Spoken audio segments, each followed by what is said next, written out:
பிதா சுதன் பரிசுத்த ஆவியின் பேராலே ஆமேன். திருப்பாடல்கள் புத்தகத்தில் இருந்து வாசகம்.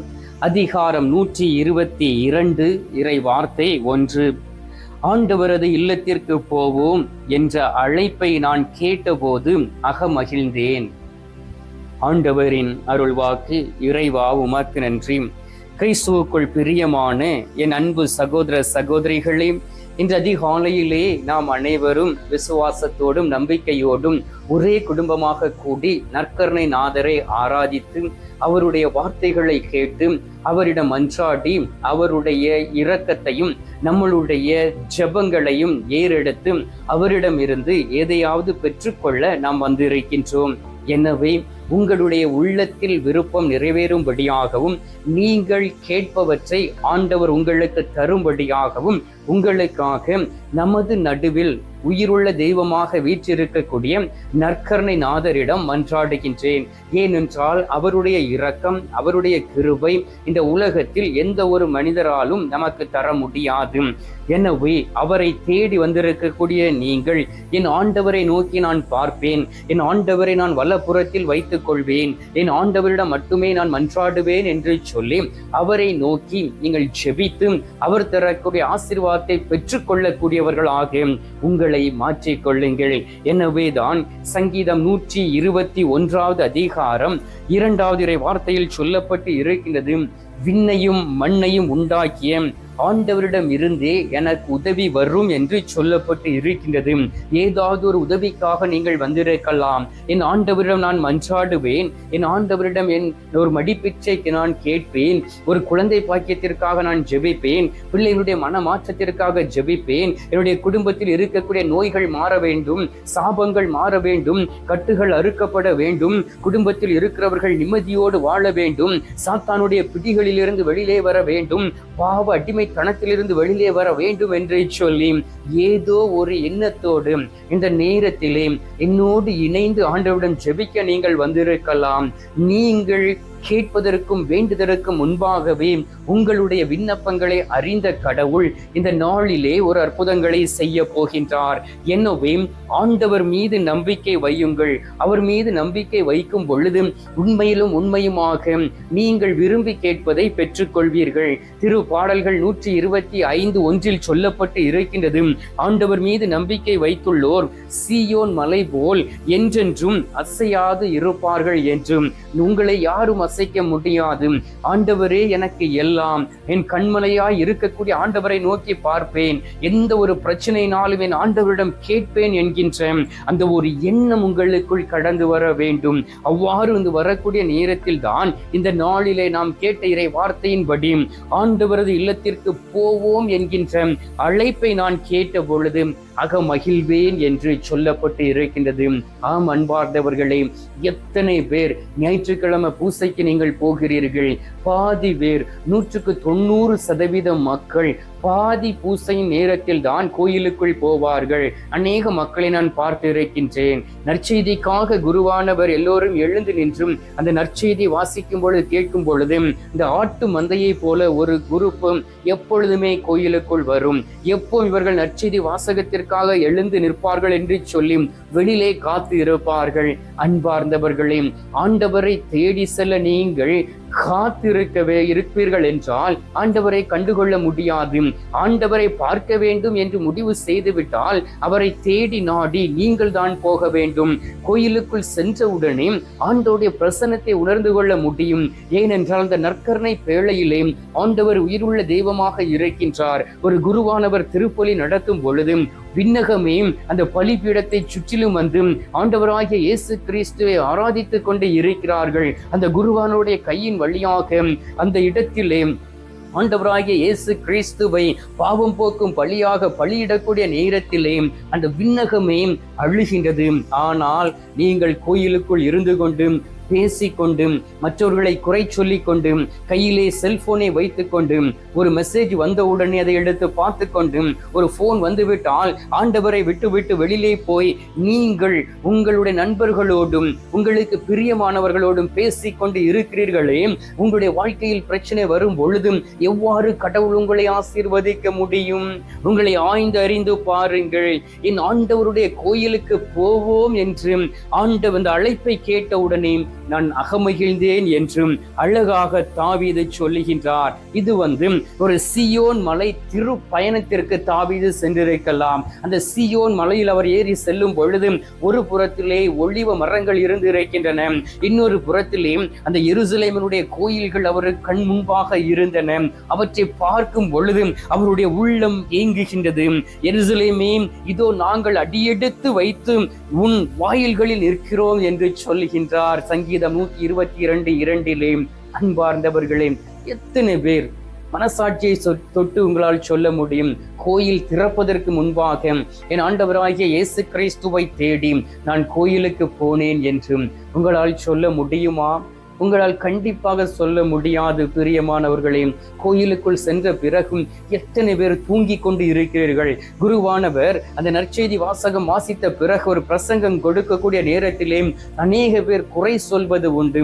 இவ்வளவு பெரிய ஒரு நீளமான ஒரு பிரசங்கத்தை கொடுக்கிறார் என்றும், உங்களுடைய உள்ளத்தில் பொறுமையோடு இருந்து ஆண்டவரை தேடக்கூடிய அந்த வல்லமை உங்களிடம் இல்லை என்பதை நீங்கள் அறிந்து கொள்ள வேண்டும். திருப்பாடல்கள் 42வது அதிகாரம் 4வது வார்த்தையை வாசித்து பாருங்கள். அதில் அழகாக தாவீது சொல்லுகின்றார், மக்கள் கூட்டத்தோடு சேர்ந்து பவனியாக கடவுளின் இல்லத்திற்கு செல்கின்றேனே, ஆர்ப்பரிப்பும் நன்றி பாடல்களும் முழங்க நான் இப்பொழுது இவற்றை எல்லாம் நான் நினைக்கும் போது என் உள்ளம் வெகுவாய் வெதும்புகின்றது என்று. விழா கூட்டத்தில் நடந்ததை போல ஒரு விழா நடக்குது என்றால் ஆயிரக்கணக்கான மக்கள் கூடி வருவார்கள். வான வேடிக்கையை பார்ப்பதற்கும் அலங்காரத்தை பார்ப்பதற்கும் செல்ஃபி எடுப்பதற்கும் அங்கே வந்து கூடி இருப்பார்கள். ஆனால் ஆண்டவரை தேடி வருகிறவர்கள் மிகவும் குறைவானவர்களே. அன்பார்ந்தவர்களே, நீங்கள் எதில் அகமகிழ்கிறீர்கள் என்பதை ஆய்ந்தறிந்து பாருங்கள்.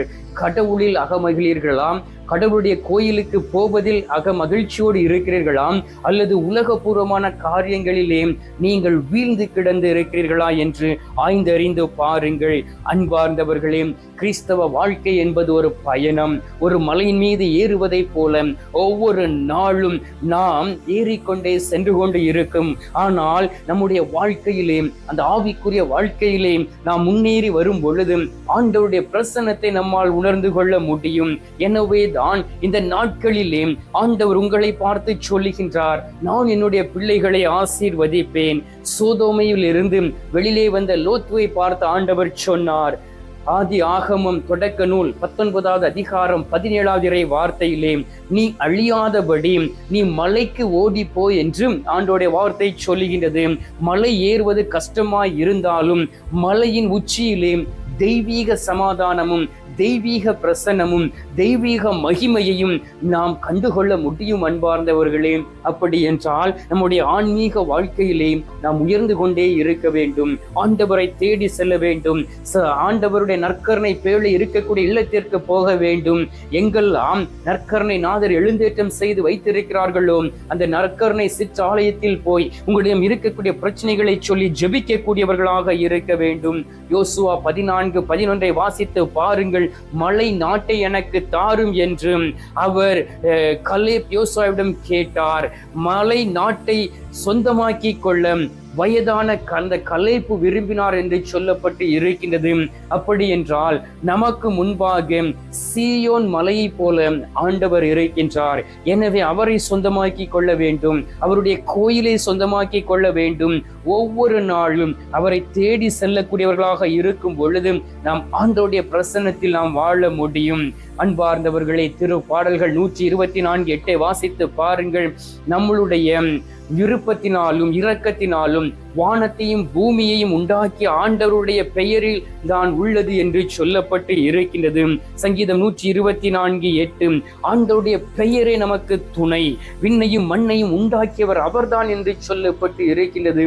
எனவே ஆண்டவர் கொடுத்த அந்த வாய்ப்பை பயன்படுத்தி நம்முடைய கண்களை அவர் மீது பதிய வைத்து நான் ஆண்டவருடைய இல்லத்திற்குள் கடந்து செல்லும் பொழுது மகிழ்ச்சி கொள்வேன் என்கின்ற எண்ணத்தோடு என்னோடு இணைந்து சில மணி துளிகள் ஜெபிப்பீர்களா?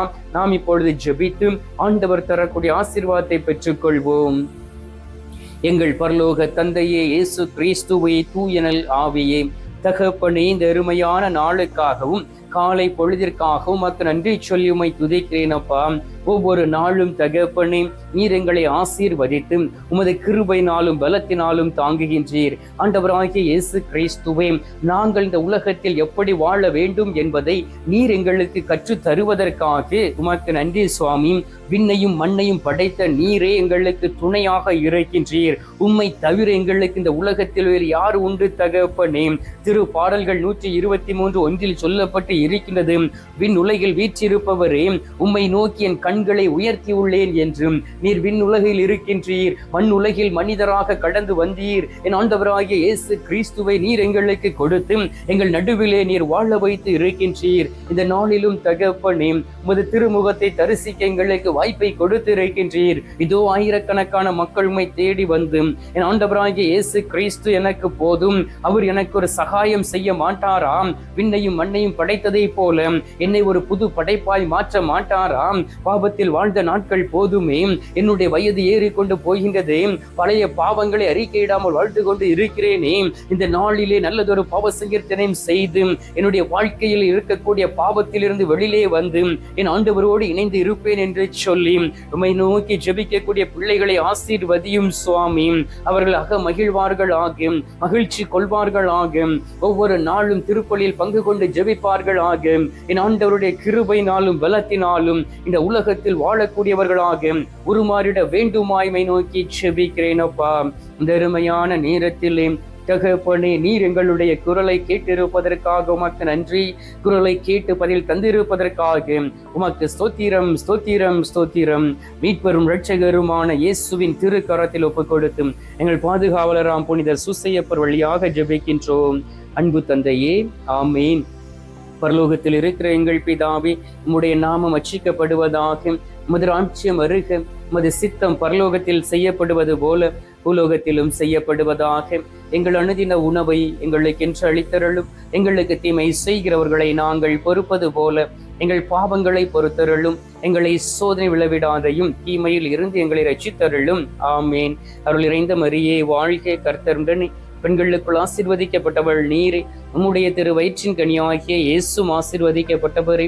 அச்சிஷ்ட மரியே, சர்வேசுடைய மாதாவே, பாவிகளா இருக்கிற எங்களுக்காக இப்பொழுதும் எங்கள் மரண நேரத்திலும் வேண்டிக் கொள்ளும். ஆமீன். பிதாவுக்கும் சுதனுக்கும் பரிசுத்த ஆவிக்கும் மகிமை உண்டாவதாக. ஆதியில் இருந்தது போல இப்பொழுதும் எப்பொழுதும் என்றென்றும் இருப்பதாக. ஆமீன். அன்பார்ந்தவர்களே, நற்கருணை நாதர் தரும் ஆசீர்வாதத்தை பெற்றுக்கொள்வோம்.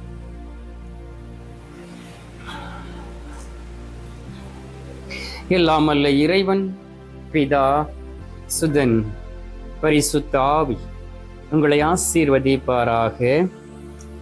ஆமீன்.